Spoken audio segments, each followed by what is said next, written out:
Alors, on est sur le wharf de Tiga. Et là-bas, à 30 km, on peut apercevoir Marais. Juste le haut de Marais. Et si je me tourne dans cette direction, si j'essaie de repérer à l'œil nu, je suis un peu myope, c'est un peu un problème. Donc derrière la bouée, voilà, derrière la bouée, je reviendrai avec la longue vue, on commence à apercevoir Lifou, qui est à une quarantaine de kilomètres à peu près, vraiment à l'horizon. Et là, je suis à... Alors là, ça c'est Marais.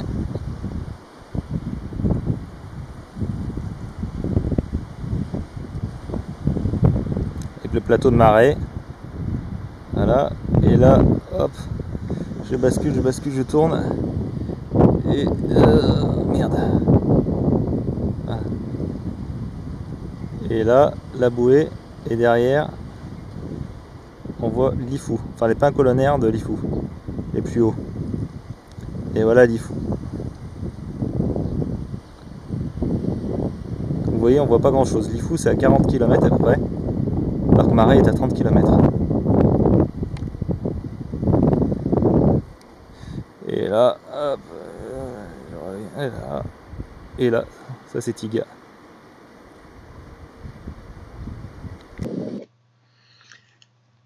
Salut à tous! C'était une petite introduction pour ma toute nouvelle vidéo, qui est une petite vidéo de débunkage d'un petit piège que j'ai tendu à Cyprustar. Enfin non, c'était pas à Cyprustar en fait, hein, c'était un petit piège que j'ai tendu au plateux sur ma dernière vidéo. C'est un fait, Cyprustar s'est engouffré dans la brèche, et elle s'est empressée de récupérer l'intégralité de ma vidéo pour la repomper et la remettre sur sa chaîne. Ce que j'apprécie particulièrement puisque Cyprus m'avait quand même striké 2 fois sur YouTube pour des histoires de droits, de, de droits que je bafouais selon elle. Et tout comme elle avait porté plainte, soi-disant à la police ou à la gendarmerie parce que je la harcelais, parce que je récupérais des fragments de ses vidéos pour pouvoir faire un peu de débunkage de mon côté. Ce que j'avais fait puisque je n'étais pas dans la possibilité de commenter ses propres vidéos vu que j'avais été censuré à ce moment-là. Le seul moyen de faire des commentaires intelligents sous ces vidéos, c'était d'en récupérer une partie et de les débunker de mon côté. Elle n'avait pas apprécié, elle m'avait accusé d'avoir volé ses vidéos, etc., etc. Donc là, Cyprus a récupéré l'intégralité de ma vidéo, sans me demander l'autorisation, voilà, elle s'en vante un peu, dire. Presque elle se vanterait de m'avoir volé mes images, ça serait à peu près le même lot. Mais bon, je suis content parce qu'au final, j'avais tendu un petit piège, c'est elle qui est tombée dedans, donc ça, on va dire qu'il y a un destin, quoi. Je crois pas forcément en Dieu ou quoi que ce soit, mais des fois je me dis quand même que c'est un peu un blagueur. Alors, la vidéo de Cyprus Star, c'est Fred Aves ou la mauvaise foi incarnée. Voilà, donc elle me décerne le prix de la mauvaise foi, donc avec une jolie petite miniature qu'elle a fait faire sur un site internet. Enfin, c'est assez rigolo, quoi. Le prix de la mauvaise foi venant de Cyprus Star, je trouve ça assez délicieux. Bref, on va venir à la vidéo. Dans la série Je veux pas voir la vérité.com, le globiste Fred Aves avait projeté de faire des observations depuis l'île de Tiga. Voilà sa vidéo, commentée par mes soins, en sous-titres rouges, accélérés, entrecoupés, où vous allez pouvoir remarquer à quel point il ne veut pas se conforter à la réalité, à quel point on dirait un film de vacances et certainement pas une volonté de faire de vraies observations. Ouf, bref, la mauvaise foi incarnée. J'aime bien, parce que Cyprus, elle est toujours un peu rentre dans l'art, quoi. Tel qu'elle pense, ça donne un peu de poids à ses vidéos. Certes, ce n'est que la première partie de son incroyable périple, mais moi, quand je vois un mauvais film, je critique de suite et j'attends pas la suite. Ça, Cyprus, c'est pas la peine de le dire, on s'en est rendu compte à plusieurs reprises. Je te rappelle l'histoire des toilettes de Thomas Pesquet, c'était assez bon ça aussi, venant de toi. Donc oui, tu peux mettre le petit smiley rigolard comme tu veux. Alors, elle récupère ma vidéo, elle accélère la partie du vol, notre beau plane, elle se permet de rajouter donc des annotations dessous. Instant de vie à Tiga, voilà, donc elle va critiquer ces moments-là. Je trouvais qu'apporter un peu de légèreté dans la vidéo, c'était un peu plus sympa, ça vous permettait de découvrir Tiga. Visiblement, Cyprus Star, ça lui a pas plu du tout. Visiblement, ça lui a pas plu du tout.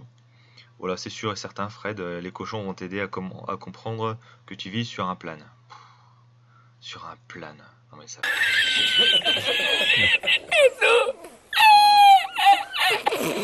Ça veut dire quoi sur un plane? Un plane en anglais c'est un avion quoi. N'importe quoi. Un plan oui à la rigueur. Un petit zoom. Tu vois c'est pas de bol parce que j'ai commencé la vidéo justement depuis ce point de vue là en faisant des jolis petits zooms. Ah bah non. Voilà au passage c'était une tortue marine. Alors voilà. Elle continue toujours bon, à critiquer. Hein. Surtout zoom pas. Bah si justement pas de chance hein, parce que j'en ai fait des zooms. Tu risquerais de voir des choses qui te prouveraient que la Terre est plate. Bah non, bah tu vois, j'ai zoomé, puis je sais parfaitement ce que j'avais en zoomant.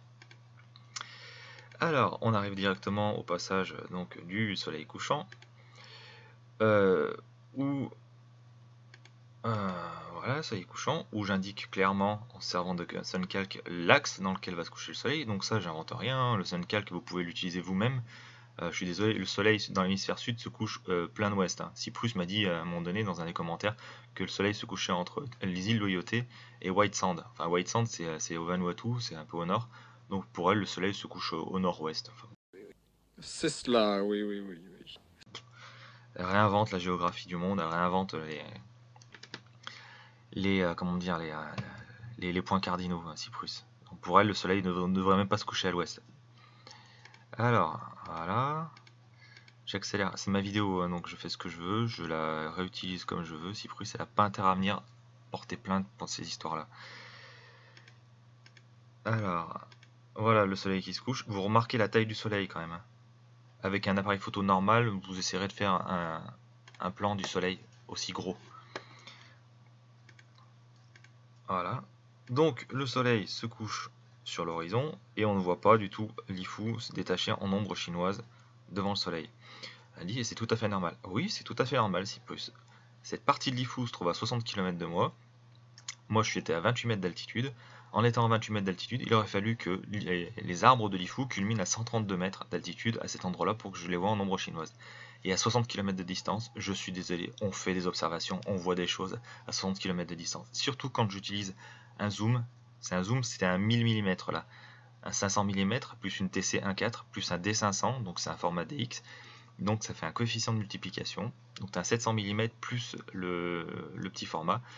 Ça fait un 1000 mm de focale. Désolé. Donc oui, j'ai zoomé. Hein. Alors voilà. Ah bah non, on la voit nulle part. Et voilà. Et là, elle se permet d'écouter ce qu'il dit un peu plus tard. Alors que j'inscris clairement ici Cap des Pins. Alors mes amis, qu'est-ce que le Cap des Pins? Le Cap des Pins, c'est cette partie-là de l'Ifu, qui est pas très grande, hein, qu'on voit depuis Tiga, quand on est à 28 mètres. On la voit aussi un petit peu quand on est au niveau de la mer, hein, c'est la vidéo que j'ai montrée au tout début. Le Cap des Pins, on l'appelle comme ça, pourquoi? Enfin, je vous dirai après. On termine sur la vidéo, elle me fait un joyeux alerte au Google. Ça, Cyprus, j'apprécie aussi. Tu vas voir, on va se marrer à ton sujet aussi. Elle me montre ça, le soleil n'était pas dans l'axe des terres. Ah bah non, non. L'Ifu par rapport à Tiga, c'est à l'ouest, hein, donc tu m'excuses, le soleil se couche plein ouest et se couche, enfin pas plein ouest, se couche, donc tu vois, tu as carrément même l'axe qui est indiqué. On va revenir hein, sur ce logiciel. Donc non seulement elle dit que le soleil n'était pas dans l'axe des terres, ça on va le vérifier encore, et en plus elle rajoute, il s'est couché plus loin, et s'il était passé ici, alors j'imagine que ici, c'est le Cap des Pins, enfin je sais pas trop ce que ça veut dire cette phrase. C'est tellement plat, 104 mètres d'altitude maximum, qu'avec la lumière du soleil, il aurait fallu zoomer pour détecter la Terre. Je suis désolé, avec un 1000 mm, j'ai zoomé, et pas qu'un peu.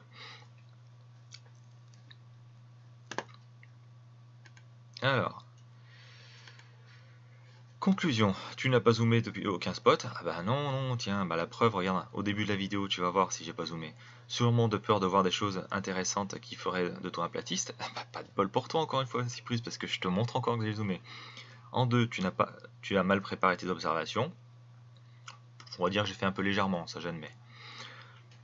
En 3, tu te mens à toi-même et aux gens. Alors ça, venant de quelqu'un qui a 230 vidéos et qui produit quasiment une vidéo par jour, excuse-moi Cyprus, quand on dit que je mens aux gens,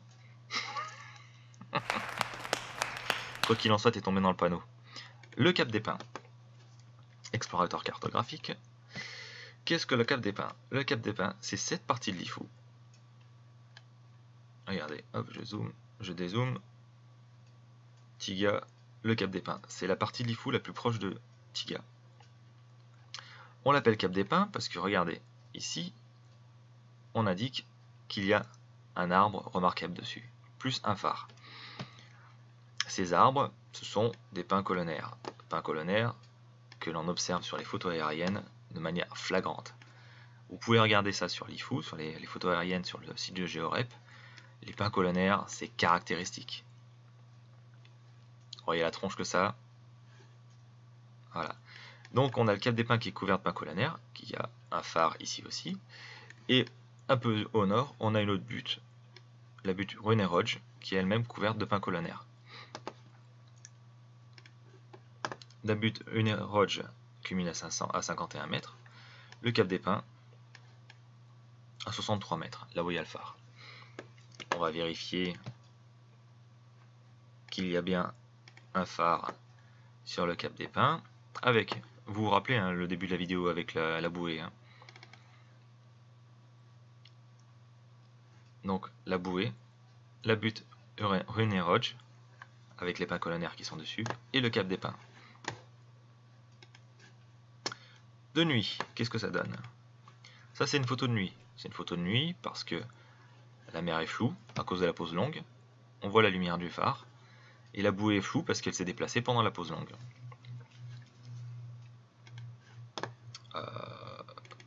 Pour montrer que c'est bien une photo de nuit, vous voyez ici les étoiles dans le ciel, la bouée ici, le Cap des Pins, un petit peu la butte Runerodge et le phare. Voilà, et on voit encore un tout petit peu de l'IFU. Voilà. C'est bien le Cap des Pins que j'ai dans le champ de vision. On va montrer cette vidéo. Hein. Regardez ici. Ah non, c'est là.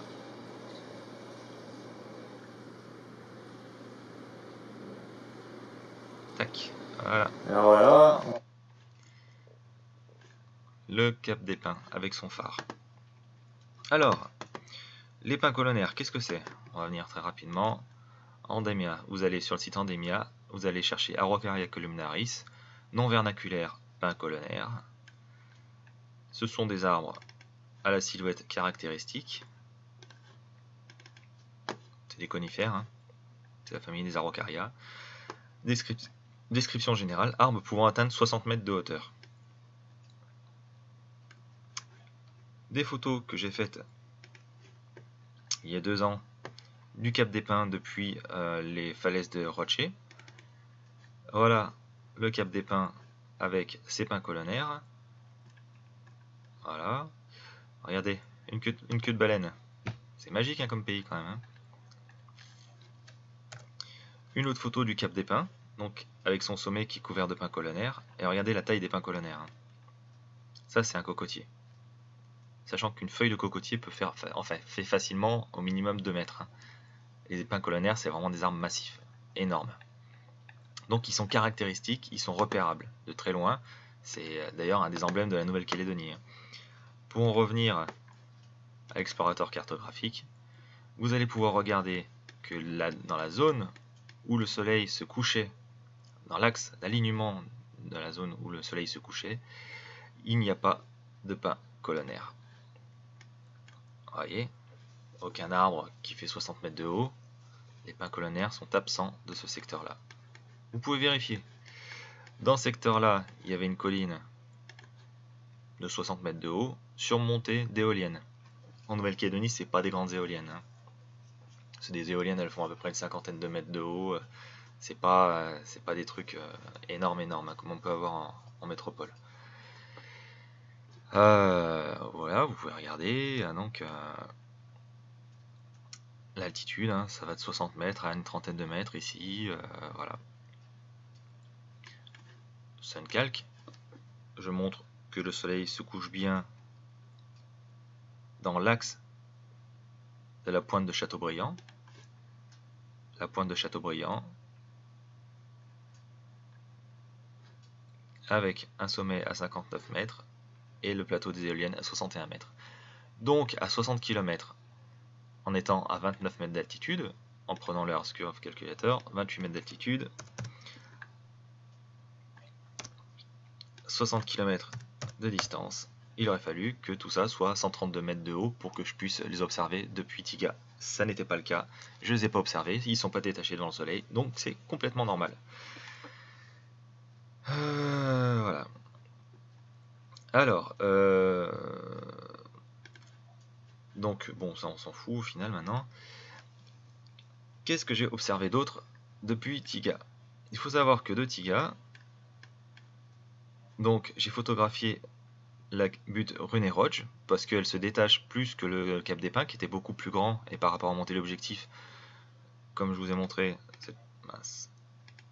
par rapport au téléobjectif, le Cap des Pins c'est grand, c'est assez large à photographier, donc ça rend pas super bien. Par contre, la butte Runners-Roge avec ses pins colonnaires est beaucoup plus petite et rentre dans le cadre de l'appareil photo, dans l'objectif de l'appareil photo. Donc c'est beaucoup plus sympa à photographier. Ça, vous pouvez le vérifier, hein. Les pins colonnaires, la butte Runners-Roge et tout ça, c'est un truc, vous pouvez vérifier. Alors, qu'est-ce que j'ai fait?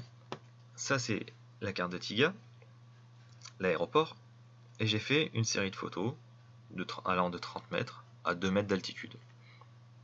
Voilà, sur le wharf, à 2 mètres au bord de la plage. En dessous de 2 mètres, je voyais plus rien, je voyais plus les pins colonnaires, je voyais plus rien. 20 mètres, ça c'est le début de la route du col, donc voilà, de 30 mètres à 20 mètres. Voilà les photos, et c'est ici que j'ai observé le soleil se coucher. Qu'est-ce que j'ai donc observé? Au plus haut, quand j'étais au plus haut, quand j'étais à 30 mètres d'altitude à peu près, voilà la butte Runners-Roge telle que je la voyais. Et je vais faire une série de photos en me rapprochant du niveau de la mer. Donc vous allez voir, cette première photo, je l'ai faite le 8 juillet à 9h35 du matin. Et toutes les photos qui vont suivre, je me suis déplacé et je me suis rapproché de la mer. Celle-ci, 8 juillet à 9h42. Je me rapproche encore du niveau de la mer. Vous voyez ce qui se produit. Ça s'enfonce. Propriété, 8 juillet, 9h44. Donc ça a été fait exactement dans la même foulée. Donc il n'y a pas une histoire de marée montante ou descendante. Et à ce moment-là, la marée basse, elle était à 11h. Et voilà la photo au plus bas. Donc là, j'étais à 2 mètres au-dessus du niveau de la mer. Grosso modo à 2 mètres. Et on a juste le sommet des pins colonnaires qui apparaît au-dessus de la ligne d'horizon. Propriété, 8 juillet, 9h47. Voilà. Toutes ces photos, je les ai assemblées pour en faire un GIF. En gardant toujours dans le même cadre les arbres de la butte Runners-Roge de manière à ce que ça superpose bien et qu'on voit réellement ce qui se produit en accéléré. Voilà ce que ça donne. Plus je descends vers le niveau de la mer, plus l'IFOO s'enfonce sous le niveau de la mer. C'est exactement la même chose qui s'est produite avec le phare Amédée.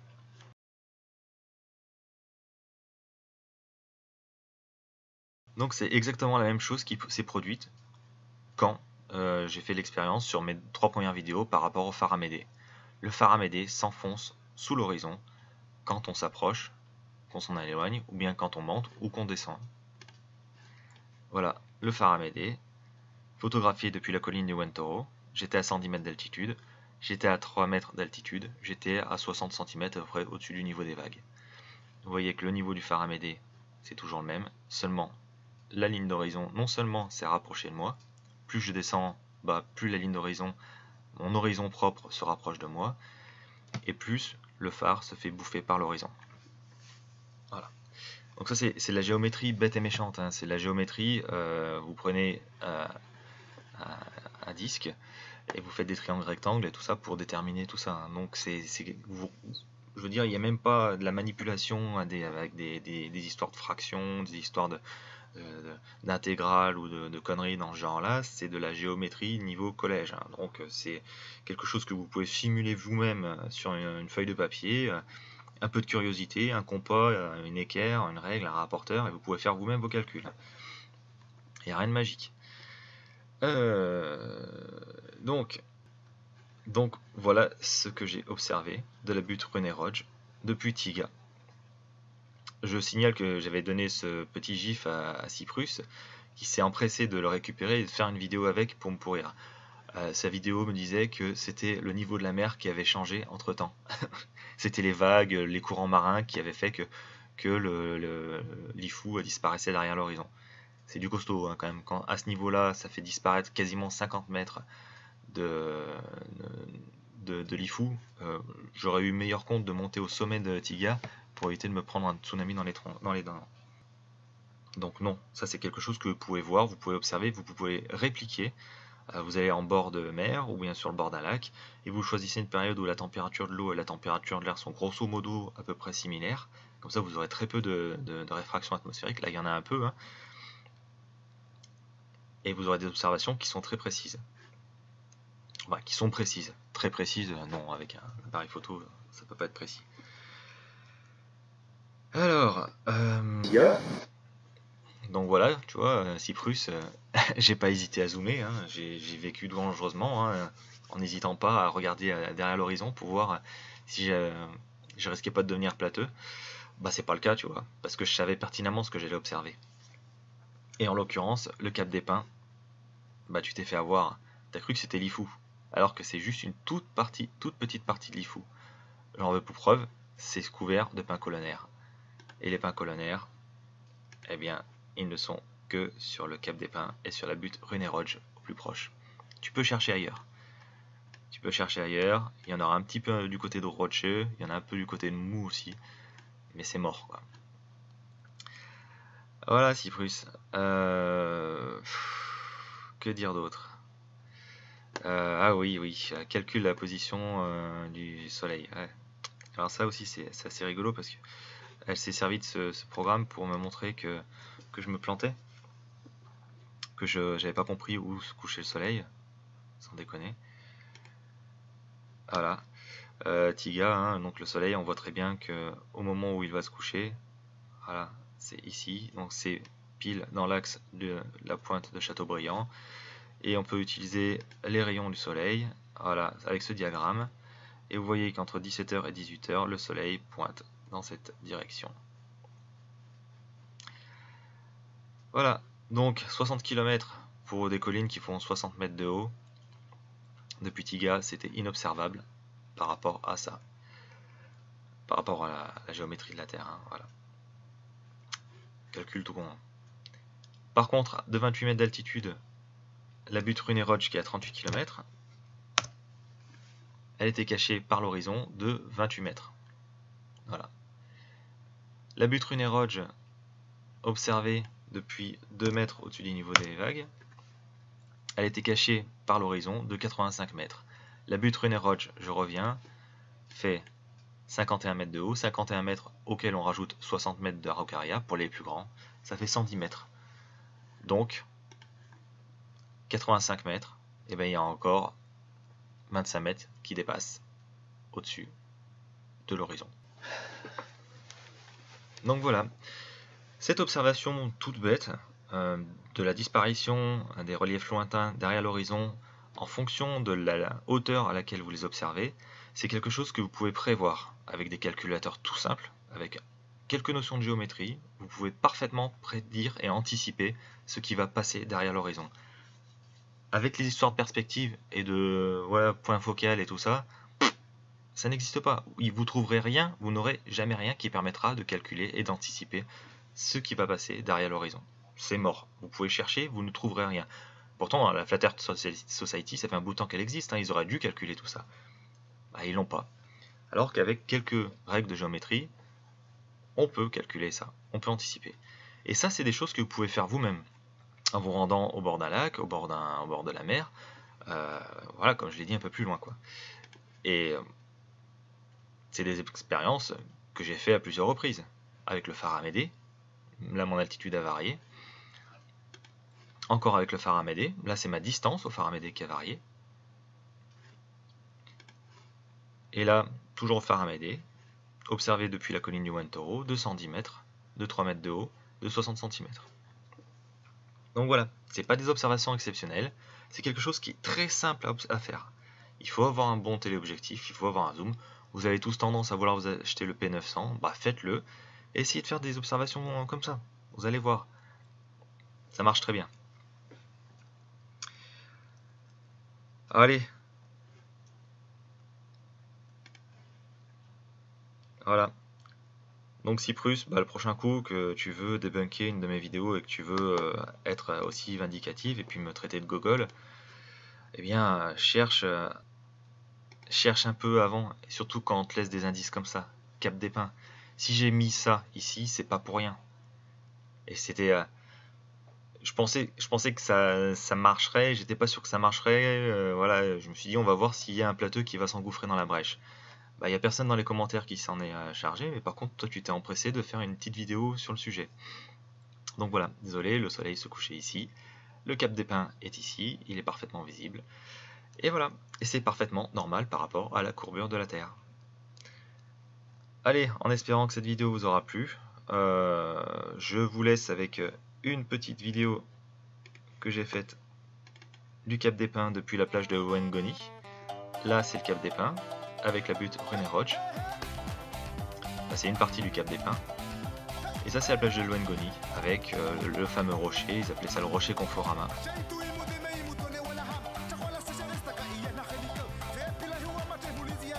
Et une autre jolie vidéo, une vidéo de vacances, d'Araucaria, filmée de la verticale. Ce sont des arbres qui sont magnifiques. Et en Nouvelle-Calédonie, il y en a partout. Les gens plantent ça dans leur jardin.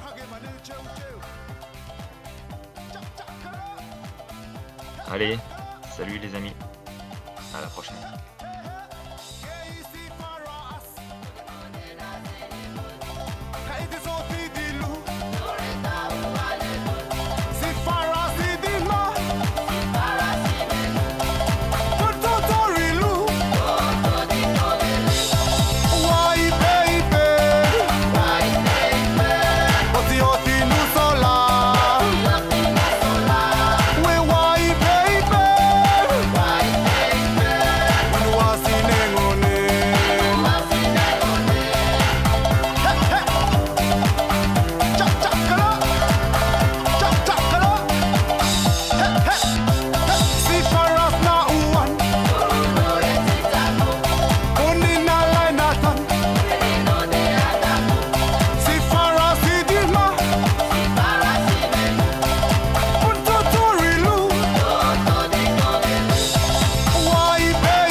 Fe pila hiwa mate hulizi ya peni kasdore ni mesali deko ni dijine teleni kale la tona meche yipine inage de matina nyini komo deke china nyini konina chai tu imo de mei khoene fenik eni pehi ya uze chichida ya hedini kale ni lola henga se mo de chanela heng chela hile ke pila eni la ya nasiyo kale ni wala sokolo inuti ala bo kale ni wala so hage mane cheu inuti wala